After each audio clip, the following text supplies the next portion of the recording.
What up? What up, traders? How we doing? Welcome to the SPACs Attack. I got a little color change here, and if you like it, hit the like button. Let's get the show started. I know that I'm going to be by myself today, so first things first. If you appreciate Chris Katje being with us every day, let him know on Twitter to let him know, hey, we need you back, man. The SPACs Attack. But hello, how you doing, Sue? Hey, everybody, let's get this show started. John, what's going on? How we doing, everybody? Ruth, CR, Sean, what's going on, everybody out there? Say hello if you're new to the SPACs Attack. Let's get it going. You already know money-making Mitch here, smashing the like, getting the show started. Let's go ahead and let's get into our headlines of today.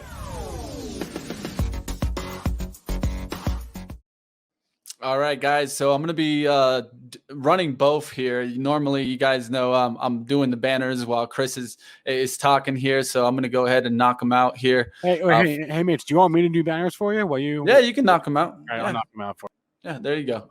All right, guys. So first things first, we got Tattooed Chef. So Tattooed Chef debuts commercials in a national ad campaign. So this is going to be really interesting. You know, one of the things I'm trying to follow is the alternative kind of meat situation. Is it going to come back? Because it was definitely trending before the pandemic. Let's go ahead and see if these ads kind of affect Tattooed Chef. Next up, we got Rock, or rumors of Reservoir Media. This is the music publisher that represents copyrights and master recordings to artists like Lady Gaga, Cher Crow, Bruno Mars, and is in talks to go with via Roth SPAC, ROCC. That's the ticker there, guys. Interesting, a media company. One thing I'd say about this one is I would wait a little bit, maybe to get a little bit more news. Media is going to have a little bit of a tough time, especially music. I think music's going to have a little tough time coming back in this environment. I got to be interested in how concerts come out and how what kind of capacity we can have in those cases. Let's move on to the next one. Equinox Groups is fielding SPAC interest despite posting a roughly $350 million loss in its calendar 2020 due to the pandemic. This could be valued at $7 billion or more transaction. Of course, you guys know Equinox, the credit. We'll keep an eye on this one. Let's keep moving on to the next one. Wall Street Journal mentioning here BFT, kind of Bill Foley, SPACs, guys. One thing I read in this article is that, Foley says it, I look for boring company. I like value. And he wrote in here, Evan Ratner from SPAC portfolio manager at Easter Alternatives wrote that he's buying businesses where he's going to own it for the long run. And I think this is what you got to look at in the Foley SPACs. Are these companies long-term? BFT, we've mentioned before, PaySafe. I'm going to keep an eye on this one. I like the idea. I like where this company could go, but BFT, Bill Foley mentioned in that Wall Street Journal article. So if you're going to check that out, check it out, guys. All right, let's keep moving on. Let's go to the next one here. We got Arrival. Arrival is having a sneak peek here. One of the things I saw, this was in a tweet, guys, and I could pull up the tweet to kind of show you guys. But really what it's all about, it just says that UPSers or UPS employees got a sneak peek at the latest electric vehicle prototype in London. These EVs are built to automated micro factories. If we know, Arrival uses those micro factories, right? And so one of the things that I've always liked about Arrival is that micro factory and how these can be placed in certain places and really start getting this kind of fleet rolling here. They use lightweight, durable, and sustainable materials. So it's going to be interesting. If you haven't seen their body, what their material is made out of, check that out. Do a little bit more research on that. Let's keep going here. Next one up is VII, or if you trade in the warrants, is going to be VIIAW. This is Vice Media. Really, what I wanted to hear is Vice Media is in advanced talks to merge with CGC Holdings, led by Jack Leaney. Jack Leaney really before this, Vice had previous talks with other SPACs, including one backed by Group 9 Media, a Discovery-backed media firm, and another one led by former Disney executive Tom Saggs and Kevin Mayer. But neither set of these talks advanced. But Leany is a former tech banker at Morgan Stanley and runs an investment fund. So one of the things that before his investments have included a stake in Cheddar and the TV service acquired by the cable operator Atlas 2 years ago. So it's going to be interesting to see how kind of this other one that we've been talking about, also BuzzFeed, most prominently is in talk with 890 Fifth Ave Partner SPAC, which is led by investment tech investor Adam Rothstein. But one of the things is both BuzzFeed and Vice are expected to strike deals at a discount to their peak evaluations from several years ago. I was going to say that, Mitch. I follow the space very closely. Vice was valued at one point. They were valued at, I think, almost $6 billion a couple of years ago. That was on the heels of a big Disney investment. There was some private equity. They tried to IPO and they kind of couldn't. In the digital media market kind of topped out a couple of years ago. And so now you're seeing like there's been a lot of consolidation. BuzzFeed just bought HuffPost, and they're trying to SPAC, like you said, and Vice is trying to SPAC. This isn't, we talk about SPACs, buying good companies at good valuations. This, to my mind, is not a growing industry. I mean, it was, the valuations a few years ago were insane. So this does not excite me. As somebody who works in digital media, this does not excite me. Sorry. Yeah, one of the things is this their opportunity to go public? And I think that's just what is going on here. This is their opportunity. As Spencer mentioned, they tried to go IPO a couple of years ago and couldn't make it happen. Let's see if by SPAC they're able to go to the public market. Right, and ask yourself why. Right, ask yourself why is Vice. It's because somebody wants out. It's because the investors want an exit. They tried to exit via the IPO. It didn't work. Now they're going to get their exit via SPAC. I would just proceed with caution with this, because this valuation of this company was it's $2.5 billion. I'm sorry, it's seen its valuation drop $2.5 billion in the last couple of years.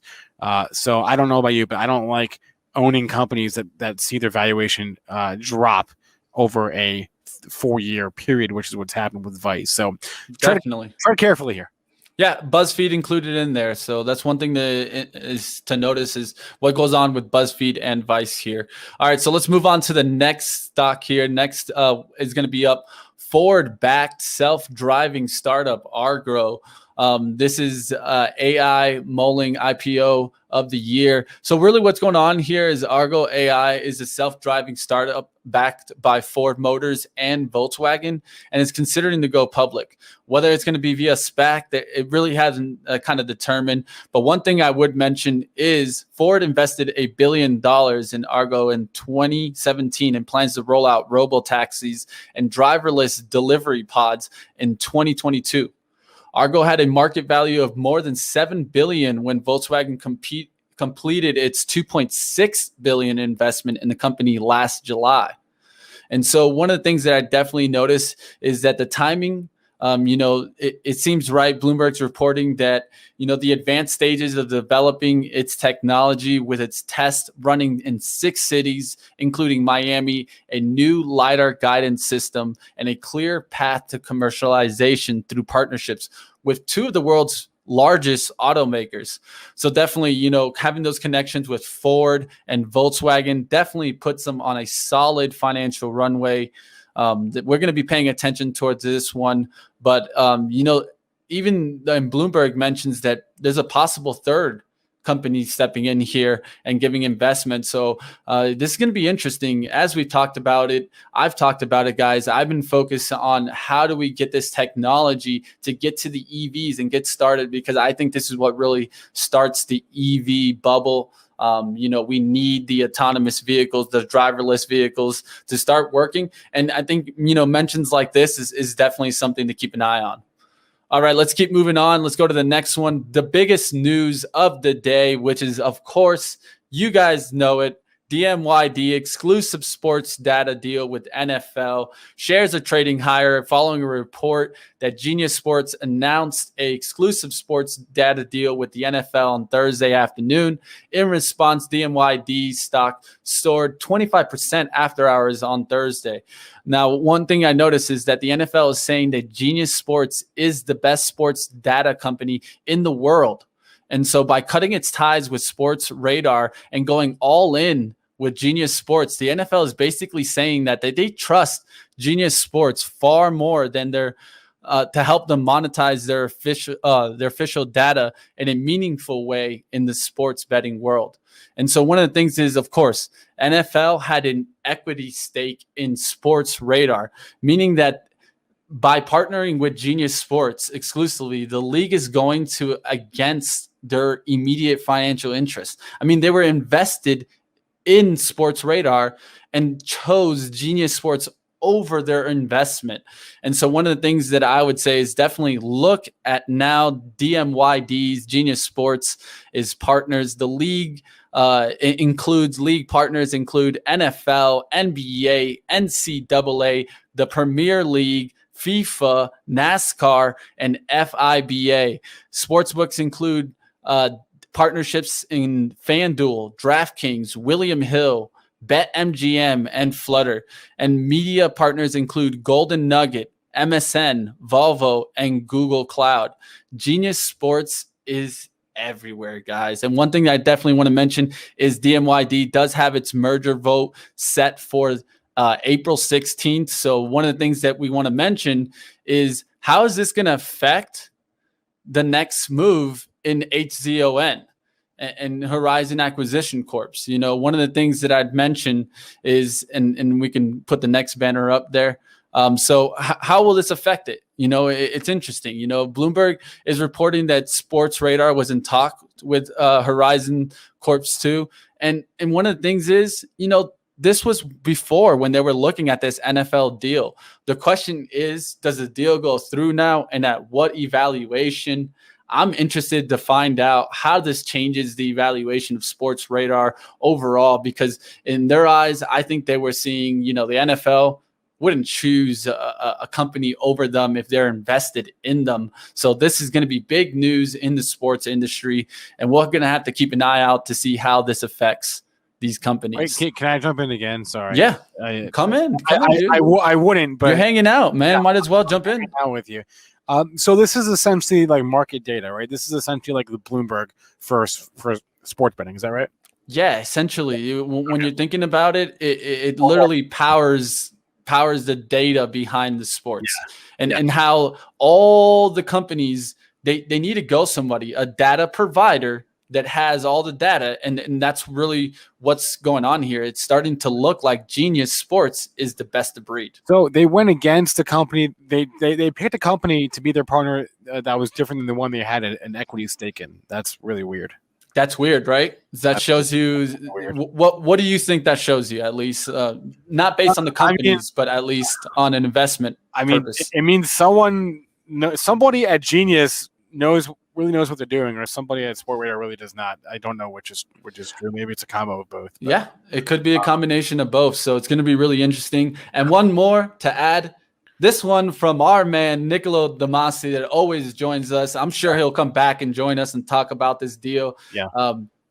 There's winners in SPACs, guys, and so one of the things that you got to pay attention to is how do those winners really come into play. And as you guys see, Nicolo Damasi's companies that he's gotten into have not at least failed the investors so far. Is this one of them? Yeah. Okay. Yeah. So you're talking DMYD, DMYI, RSI, and we're just getting started. You know, I think, you know, one of the things is great acquisitions in here and probably at good evaluations as we've been seeing the prices jump up. But DMYD definitely interesting with all those partnerships. You heard it, all the sports leagues. I mean, what is there really left? And so one of the things, is going to be interesting is what goes on with that. All right, guys. So the last thing I want to mention is kind of merger vote calendar. I don't have a banner for this, but I'll let you guys know here. So DMYD vote on April 16th. You got GIK vote on April 21st. NGA vote on April 23rd. And on the 27th, STPK there. So let's go ahead and let's move forward here. So one thing I definitely wanted to do is touch kind of a watch list today. I know that a lot of people have been worried about the SPAC market and questioning, is this the bottom? I think we finally hit it. As mentioned by Julian Camacho last week that he thought the bottom was happening. I think we finally have gotten there, but it's going to be interesting to watch. I'm finally starting to see some green love. So one thing I definitely did mention, of course, the DMYD is up the highest, and that's off of a good deal. But maybe this starts moving companies that are more where you can actually judge the revenues and you can tie in the revenues. So those are the SPACs that I'm paying attention to the most, are the ones that have already gotten that confirmation, probably switched over. This one, of course, hasn't just yet, but I'm going to be paying attention to a couple of those names, like let's say B-Fly's on the radar. So let's go ahead and let's get into our watch list of today.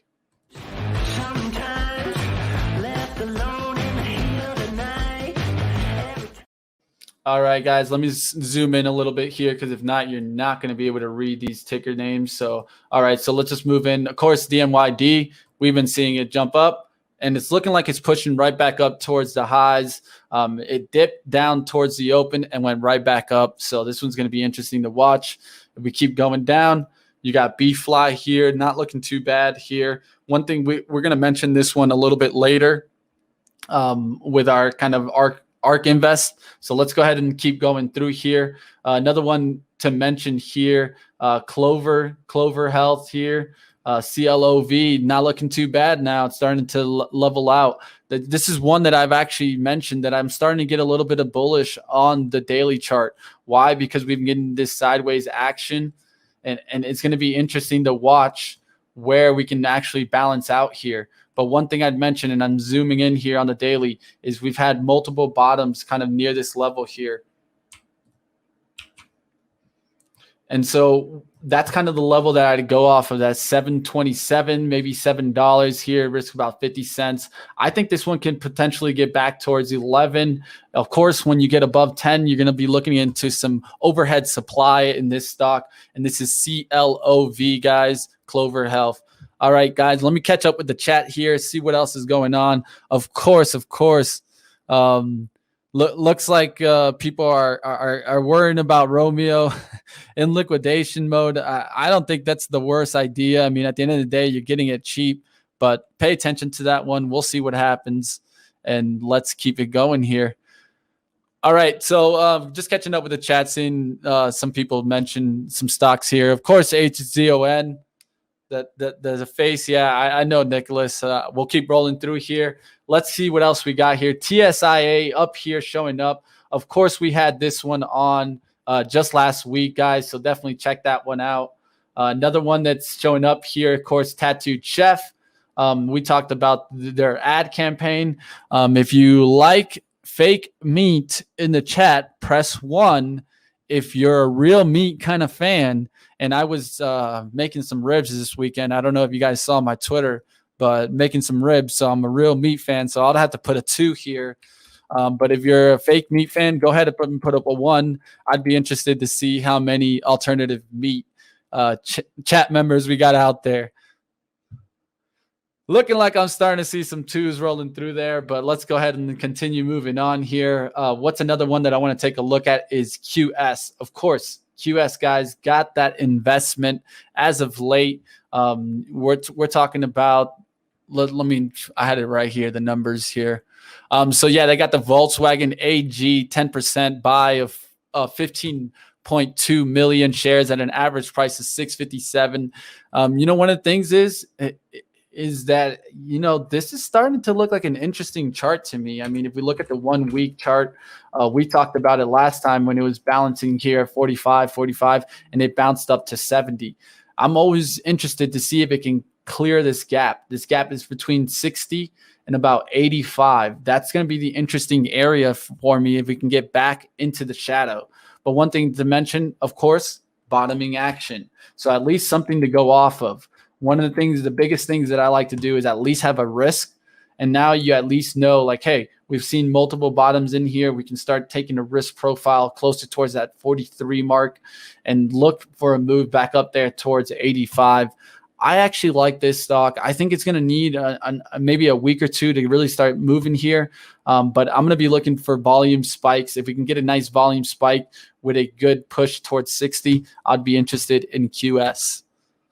All right, guys, anything else you guys are seeing out there in the watch list that you guys want me to take a look at? Go ahead and mention in the chat. VLDR being mentioned. Let's see the bottoming action on that before we get a little too far away from this. One of the things is, you're starting to see some bottoming action, but VLDR, of course, got that bad press, bad catalyst. So one thing I'd mention is that you might be getting it at a discount here. Before, when this one was in talks, I mean, it kept coming up here towards this 25 level, held this 24s, 23s for a significant amount of time. Then the negative catalyst hit. One thing I'd mention is to see if we can get another bottom at 12. I would like to let it test 12 one more time to see if we could break 12 on the downside. If not, then I'd look for a volume spike back up through the 14s on VLDR. That's Velodyne LiDAR. Of course, these LiDAR companies are going to be definitely interest as we see kind of more and more of the EV push. Today, I did see in the morning, not as much now, but I did see some kind of battery companies not doing too bad here. Let me look here to see how they're looking now. This is going to be interesting. Are we starting to get a bottoming action? Let me look at the one that everyone's kind of worried about, Romeo Power here. Definitely taking a hit last week. A lot of people sold, as you can see from this bar. 48 million shares kind of traded there. So it could have been a lot of people getting out of their investment closer towards 10 and heading down. Now, one thing to mention is, where did this one kind of bottom out, guys? Where does Romeo Power bottom out? And so I'm going to be looking to see if we can get a couple closes underneath probably this $8 level, and then kind of get some bottoming near $7. I wouldn't want to see it crack 7. If not, then you kind of hands off, like I am in Clover. I'm waiting to see multiple bottoms so that I could attack the chart. Right now, you don't know the bottom.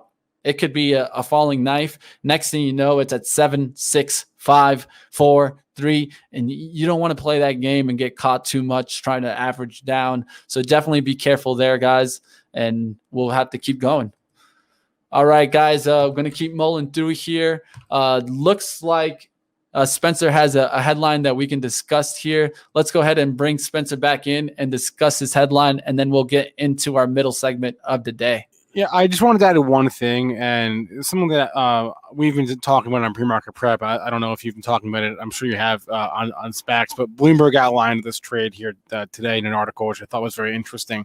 Basically, there are a number of SPACs trading at discounts to their par value, right? The $10 IPO price, that's fair value for a pre-IPO SPAC with no deal, right? Yeah.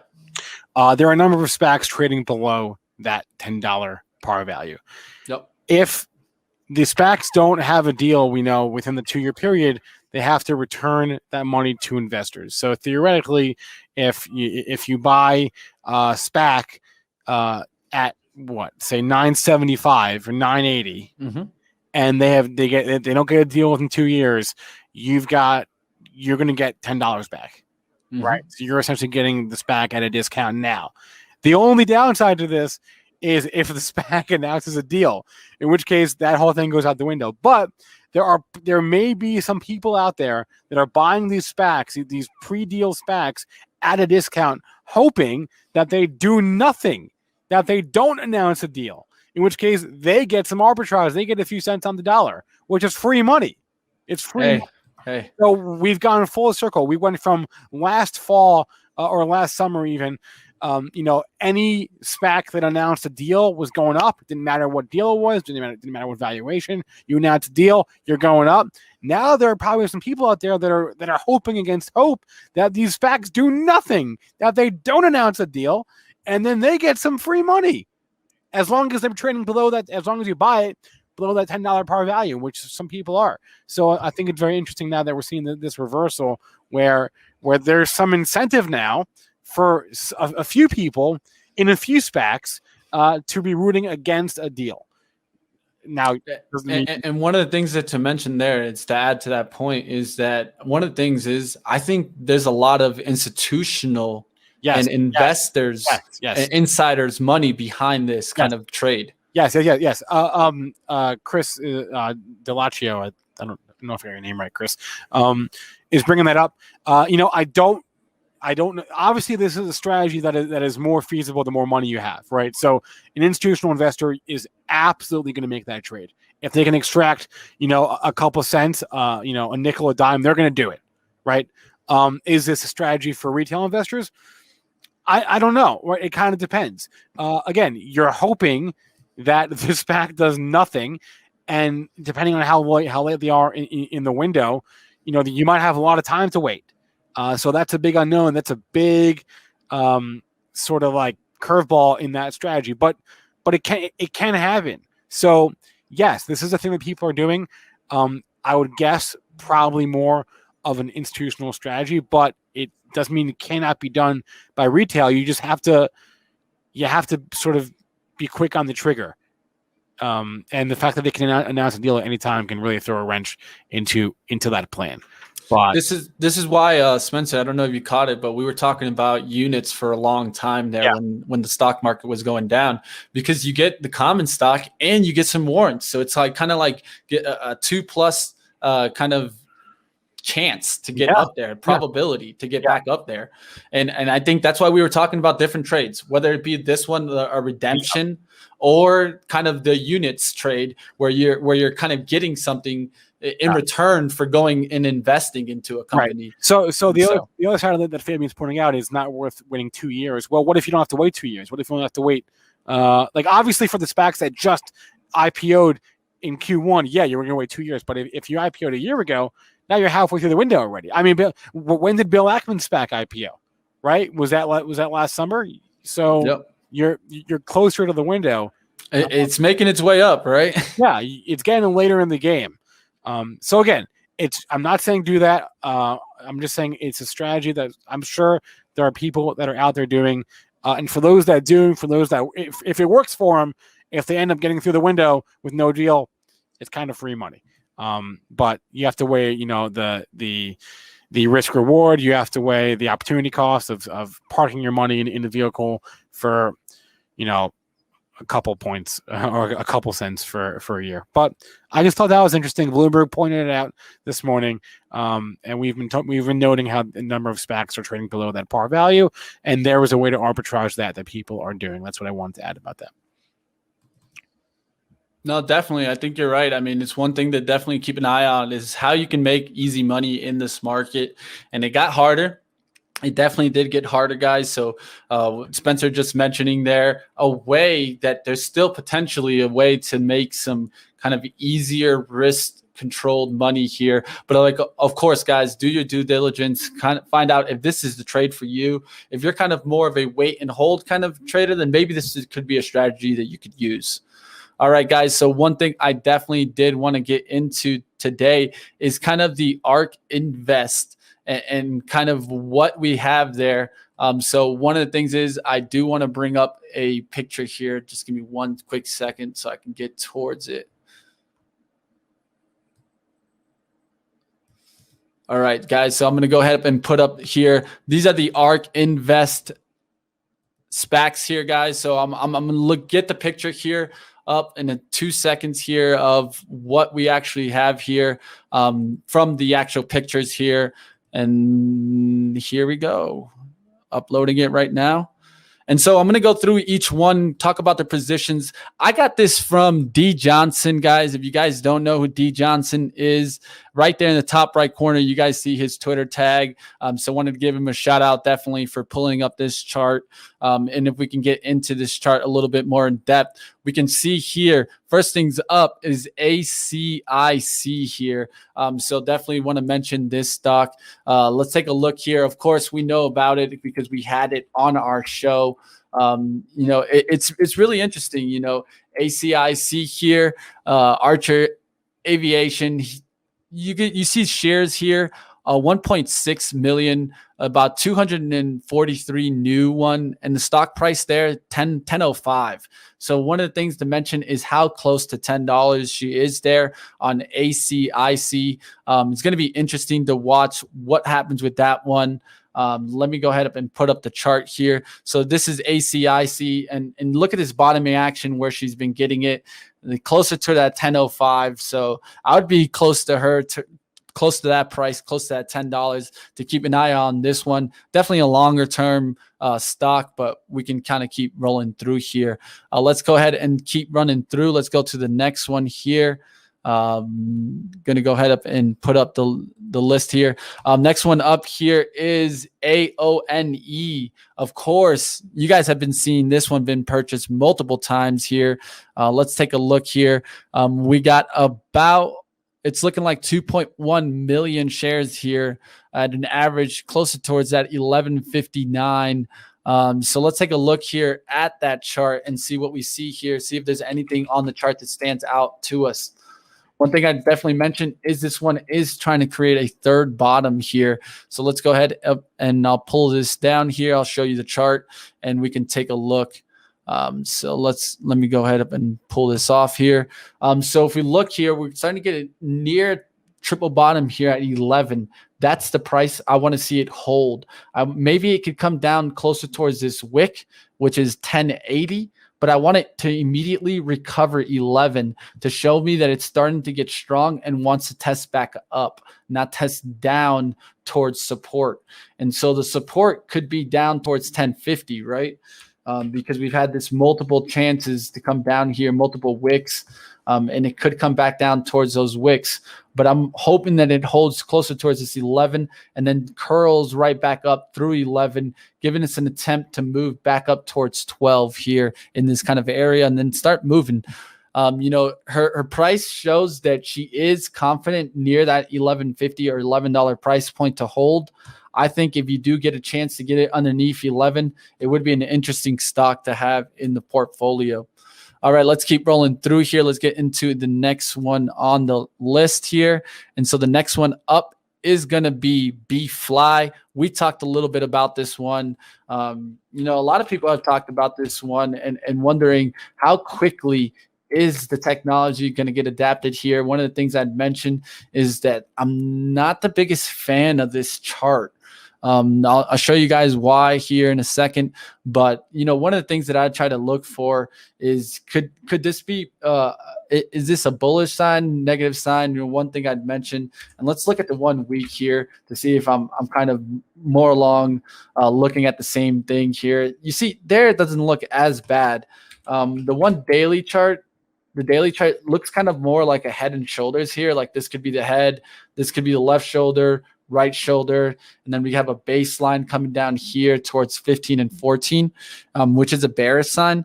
But if we look at the 1 weekly, it looks a little bit better. It looks like it's trying to balance out near kind of the 16 price point. I'd be careful with this one. I'm not the biggest proponent in this one. I think it could pull back closer towards 14, towards 12 before it really gets back up there towards 28 and 30. But keep this one on radar, guy. That's B-Fly. And once again, Katje has here looking like 5.8 million shares there. Not a small position by any means there. At least if we compare to the other positions, the only other position I'd compare towards that one would be Open Door. So that's going to be interesting to watch as we continue moving on. Let's move forward to the next one, CMLF here. This one's going to be, let me take a look at the chart, see where it is. I haven't taken a look at this one in a little while. Just a kind of bottoming action. Let's pull up the one daily chart here. So how many shares do we have of it? Let's see first. We have 4.2 million shares traded here, 1489 it's showing there. Let's go ahead and take a look here on the chart. 1489 right underneath this. So one of the things I'd mentioned is if can we go to 14 and hold again? You did kind of have this downtrending action that we broke out of, and we can use Alt-T here, kind of draw a trend line here and see where we kind of like rip through that. Let's see if we come back towards 15, this 14, hold it, and then curl back up. Whenever I see these kind of quick spikes up, I look for a test of that trend line and then a push back up. This will be an interesting one to watch. All right, let's keep rolling through here. We got another one to mention. We got DKNG. DKNG here. You guys know DKNG, of course, DraftKings. State by state, I've mentioned it. State by state, we keep getting revenue increase. So one thing I'd mention on this one is you do have an uptrending trend line. And until that breaks, I'm still bullish on this one, guys.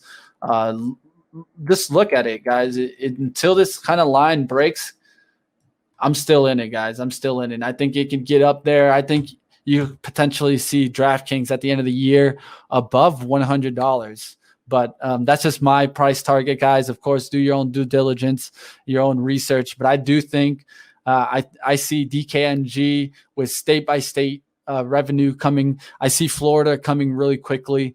So keep your eyes on these, and we'll keep an eye to see if DraftKings can hold this uptrend and we keep going through. All right, guys, just catching up with the chat. Seeing what else is being mentioned. Of course, Mara's coming on soon, Daniel. You don't got to cry just yet, man. We'll get you there. We'll get you tomorrow. All right, guys, let's keep rolling through here. Next one up here is going to be Desktop Metals, guys. So let's take a look here, see what else we got. Desktop Metals, PRNT. That's where it's in. So let's take a look here. Desktop Metals, where is it balancing out? Where can we see the chart? Desktop Metals has a 1 million shares there at 1490. So let's take a look here, see what else we got on this chart. So one thing I'd mention is you did get a touch of 14. You got one touch, two touch. I would look for that 14 to touch one more time unless we get a big buy through 16. If it does get a big buy through 16, then yeah, you could start pushing back up there towards the 20. But I would look for some big volume to have to go through there. We're talking big volume is anything above kind of this 22 million mark. I would look for something like 40 million shares traded, like it was here, 44 million shares, and seeing it rip through that 16. All right, guys, I got about 15 minutes left with you guys. So want to go ahead and continue rolling through here. Finish this up, guys. The Ark Invest SPACs here. Let's keep rolling through here. Of course, Blade. We've talked about Blade. That one's a little bit more of a long-term look. So I want to get into Open. And then, of course, I want to keep kind of moving on into Skills, Virgin, and Velodyne, which is really the one that I want to get into, the 3D SPAC at the bottom there. So let's keep rolling through here. Open, guys. As you guys know, I've talked about a housing boom for a while.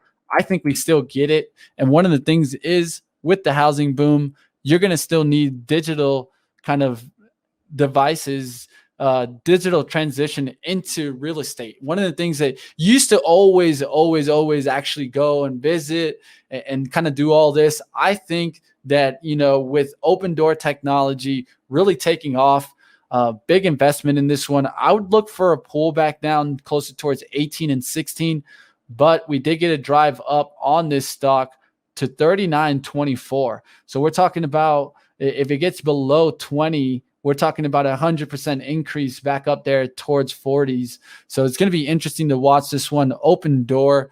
As we can see from Herd, let's see how many shares is it completed. It looks like in Ark W, there's 6.8 million. In Ark F, there's 4.7 million, and they're right around the same price. So definitely that 21.19, 20 seems like to me the numbers she's watching and keeping an eye on. Okay, so let's keep rolling through here. what other one can we mention before we get into the next one here? Let's go ahead and let's get into Skills. Skills is one that I just don't know about this one. There's too many people keeping their eyes on Skills, and I just think that it's gonna at least test some lower boundaries before we see it come back. As we can see, I'm gonna go ahead and pull up this chart. This chart is not the best looking chart. Look at this downturn in the weeklies. One thing that we did get is last week we did get a Harmy showing us that if it could hold this 18, maybe we hold this 18 and we get back up there. But I think we're going to test down towards this level, which was that December 14 level, which was 1650 on the downside. So if we get a test through that 1650, that's when I'll start paying attention to Skills. And it doesn't look good right now on the chart there, but you never know.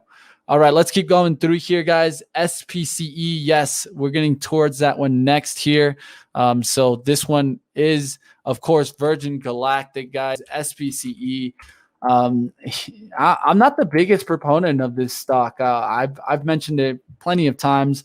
I think this stock is just not going to be able to produce the revenues that they're talking about. But you're seeing 1.6 million in RQ and RX.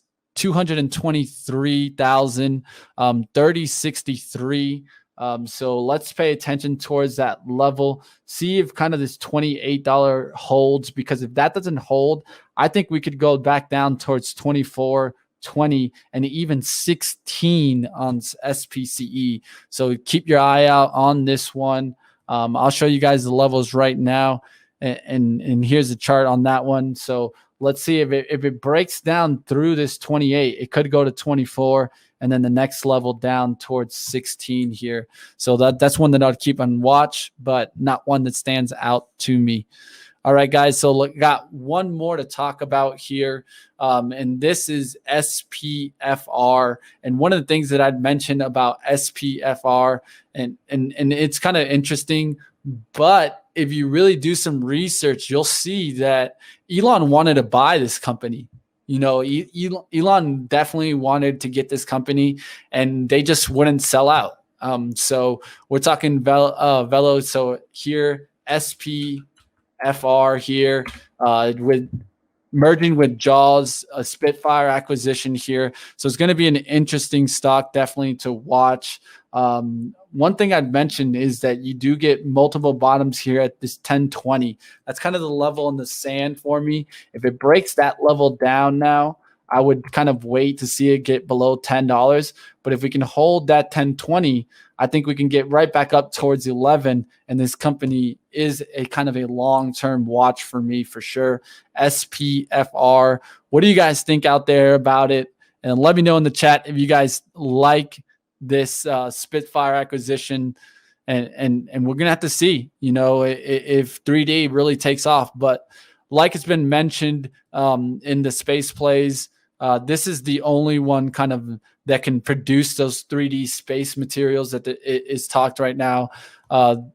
The CEO was on CNBC talking about how they're the only ones that can do what they do right now. So we'll see about that. Of course, like always, CEOs are going to talk a little bit more on the bullish side, but we'll keep an eye on these. All right, guys. So looking like some people are mentioning CCIV, Skills, DraftKings in there. A GOEV bleeding. I saw some Twitter mentions about that one over the weekend. Why is Canoe falling? You just don't know right here. So that's one thing that you got to stick with it. Let me take a look here at the chart. I know you guys are mentioning it, so I want to take a look here. It looks like we're heading down, guys. It doesn't look good. That weekly chart does not look good, guys. And let me look at the daily chart, see if I see some more bottoming action. You did get that bottoming action at $9, multiple days there. And guess what? Today, quick breakdown through that level. This is what I talked about, guys, to be careful with the falling knives. One thing you want to see is multiple, even maybe weeks of bottoming action before you're trying to catch these knives, because then guess what? you catch the wrong side of the knife, guys, and it hurts. It hurts, trust me. All right, guys, I want to go ahead and get into some ticker time. If you guys got one more ticker or a couple more for me to look at, I got about 4 minutes left. Let me know how I've been doing today, guys, by giving me a thumbs up. I've been trying hard to continue on with the show with or without Chris, but guess what? And Mitch has need our brains. Job. He's been doing a great job, guys. Smash the like for Mitch. Carrying the load here today. Carrying the load, Mitch. Like always, guys, I'll definitely do my best to get you guys the opportunities that I see out there. There's definitely some opportunities, and like I'm calling it, I feel the SPAC market has bottomed. And one of the things that I've been seeing is less and less SPACs coming out. Thus, that's what we're going to focus on. If we can continue seeing that trend continue, I think we've seen the bottom, and we can start taking a look at some opportunities. Mitch, to really Mitch, can you explain maybe why that would be a bottoming indicator for you? Like, why is it a bullish sign that the number of new SPACs is going down? Yeah. So one of the things that Chris and I have talked about is the supply and demand, right, with kind of companies. And I want to get into this a little bit later in the week. We have a list here that we found on Twitter of potential unicorn companies. And so stay tuned, guys, definitely to SPACs Attack. If you want to stay with us, hit the subscribe down below. One of the things that we're going to touch on is what companies are out there still potentially to buy, because there's a lot of money out there, but not a lot of companies anymore that look like unicorns that really stand out in their industry. And so we're going to talk a lot about these, whether it be computing, you got sports companies, sports media still out there, a lot to be mentioned. But really what we're trying to see is less supply of these SPACs come out, because with less supply, the demand will start meeting where the supply is. The supply is just like a big old basket right now. And the demand right now is pulling out just one hair. And there's a huge basket. And so one of the things that we need to see is, do we start getting a whole bunch of deals again? Do we get the SPACs to stay low? Do we get a big ripper SPAC? That's what we need also. We need a big mover. You know, if you guys remember when QS and DM were making these big moves, that really got some hype behind SPACs. So we need some bigger moves or some bigger names getting some deals. One being mentioned, it said that it wasn't going to close it in Q1, but let's see if it closes in Q2 PSTH. I know a lot of people are keep watching that one. I don't know what happens with it, really. That's probably one of the craziest ones to mention, but that's what we need to keep an eye on. And so if you want to see the unicorn, Zach, stay with us. We'll keep going through this. I'm pretty sure we'll have that show on Wednesday. So stay with us, guys. Hit the subscribe bell, and we'll keep rolling through here, guys. So, hey, one more. Yeah, I just want to add a couple of things. Mitch is going to hop off a couple of minutes early, only because we've got the CEO of Marathon Patent Group on at noon. So Luke is going to hop on it in a couple minutes just to like preview and set the stage for that. So we've got a couple minutes left here. Yes. You can already go ahead and change my description up. Get those Mara fans in here. I already see the chat blowing up. Go for it. I won't stress it too much. But last one to be mentioned here, and it's just because I know that a lot of people have it on their radar. It's Thomas. I got you. I see you there. HOFV, guys. Hall of Fame. What's going to happen with the NFT explosion? Do we get another pop in HOFV? I think you need to see a quick move through 450s and see some volume spike. So one thing I've always mentioned, guys, is how volume really creates those drive moves. And so you see this volume that really drove us up here. You're talking 200 million shares traded on this day, compared to 26 million shares traded the day before. Then 250 million shares traded. And then even higher on this big red bar, we had 229 million shares traded. And then it popped one more time to 125 million shares traded. But now, the last 3 days, what has it been, guys? 19 million, 26 million, 9 million. We need some volume spike, man. We need that volume to get back up here to show us that we get a good volume bite here. I'm looking for 100 million shares traded through that 450, closer towards that $4, and then see if we get that turnaround look right back up towards kind of the 6, 7, and 750 look. So it's going to be an interesting one, definitely to keep your eyes out. So like always, guys, like Oz said, thumbs up, guys. Let me know what you guys like, what topics you guys want us touching in the SPAC world, because that's really what we're about, guys. We're about what you guys want out there. So if you guys have a SPAC, or maybe it's just an executive that you guys want to see on the show, let us know. We've been reaching out more and more to get bigger and bigger names. So definitely, if there's someone you guys want on this show, let us know. All right, guys, I'm already starting to see the Maras start rolling through. Yeah, you already know. Can't wait. They can't wait. They can't wait. 5 minutes, guys. 5 minutes. The Mara. Where's the rioters? That's quite good. That's what I'm wondering. Where's the rioters? Where's the Mara? Hot Fox, Luke Jacoby. Might have to start a riot myself for the Mara. But hey, that's how we're going to do it, guys. I'm going to go ahead up and finish up here a little bit early, but excited to see what comes on next. And if you guys haven't noticed, Bitcoin moved from about like 12, 15,000 up to like 50,000, guys. And we're just getting started. So if you're looking at Bitcoin stocks, this is where you need to be, guys. I don't know if you guys have seen it before, but we're going to have the CEO of Mara on next. I'm going to be bringing on my man, Hot Stocks Luke. So prepared for this interview. The double fisting energy drinks are already gone and down to zero. He's looking for more. I see him yelling at someone, go get me the 2 for 3, because I'm ready for this interview coming up next. Guys, smash the like button. I'll see you next time on the SPACs Attack, guys.